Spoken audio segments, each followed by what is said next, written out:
aad farxad weyn noogu ah inaan munaasabadan lagu soo ururiyay howlihii socday 4 maalmood oo la soo dhaafay aan idinkaga warrano guud ahaan isu imaatinka iyo waxqabadka ka dhashay. waxaan rabaa marka hore inaan fursadan u qaato inaan u mahad celiyo madaxweyne Ismaaciil Cumar Geelle oo lahaa abuuritaanka in la qabto shirkan ku soo casuumay mudane Maxamed Cabdulaahi Maxamed madaxweynaha dowladda federaalka Soomaaliya, mudane Muuse Biixi Cabdi madaxweynaha Somaliland, gogolna u fidiyey inay Soomaalidii mar kale 20 sano tallaabadii uu qaaday wixii ka dhimanaa wax ka mid ah inuu maanta haddana u istaago oo qabanqaabadeeda iyo gogosheeda iyo dadaalkeeda galo. waxaan sidoo kale rabaa inaan u mahad celiyo oo aan bogaadiyo madaxdii kale ee ka soo qayb gashay shirkan oo uu ka mid ahaa ra'iisul wasaaraha Ethiopia Dr. Abiy Ahmed. waxaan rabaa oo kale inaan bogaadiyo partnerska Soomaaliya iyo Somaliland gacan saaxiibtinimo ku siiya waqtiga hadda la joogo inay socdaan oo maamuladooda iyo hay'adahoodu shaqeeyaan, haddana ay nagala joogaan safiirka Mareykanka iyo safiirka EU-da. iyagana aad iyo aad ugu mahad celinaya. waxaan rabaa inaan aad iyo aad u xuso una bogaadiyo shaqada uu halkan ka qabtay gudoomiyaha shirka mudane Maxamuud Cali Yuusuf oo ah wasiir dibadeedka Djibouti. waa u bogaadinaynaa, waa u ducaynaynaa, abaal weyn ayaan uga haynaa hawshan sida uu u daadihiyey maalmihii aan fadhinay. waxaanan rabin inaan ka tago mas-uuliyiinta ka socda Somaliland, cid dowladda ku jirta iyo cid aan ku jirinba, ee khubarada iyo isugu jira wasiirada iyo mas-uuliyiinta kale ee soo aqbalay iyaguna sida annaguba aan u soo aqbalnay gogosha madaxweyne Ismaaciil Cumar Geelle. saaxiibaday waa bogaadinayaa ayagana wasiirada iyo mas-uuliyiinta kale iyo khubarada ka yimid dhinaca dowladda federaalka iyo xamar. intaa markaan uga baxo bogaadinta iyo mahadcelinta, waxaan rabaa inaan sheego arrinka dadka Soomaaliyeed oo 30 sano heshiis ku ahaa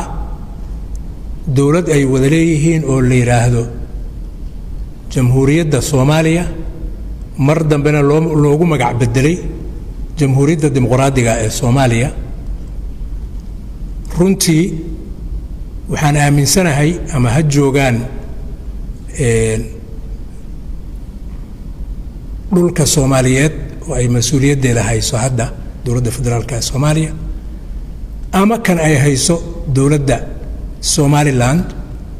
dad badan oo Soomaaliyeed oo labadaas degaan jooga wadamada deriska, jooga qurbaha, inay aad iyo aad ugu murugaysan yihiin uguna hamuun qabaan ra'yi khaasana ay ka qabaan waxa xaaladda labadii qaybood oo Soomaaliyeed oo midoobay xaaladooda ay ku dambayn doonto oo hadda iyaduna 30 sano maraysa. ma rabo inaan u gudbo kala maqnaan iyo isqaadasho. waa waxa shirkan loo qabtay oo uu asaaska u yahay oo laga wada hadli doono oo aan ku tegi doono. laakiin taa ka hor shirkani wuxuu u qabsoomay in loo gogol xaaro wada hadallo heer sare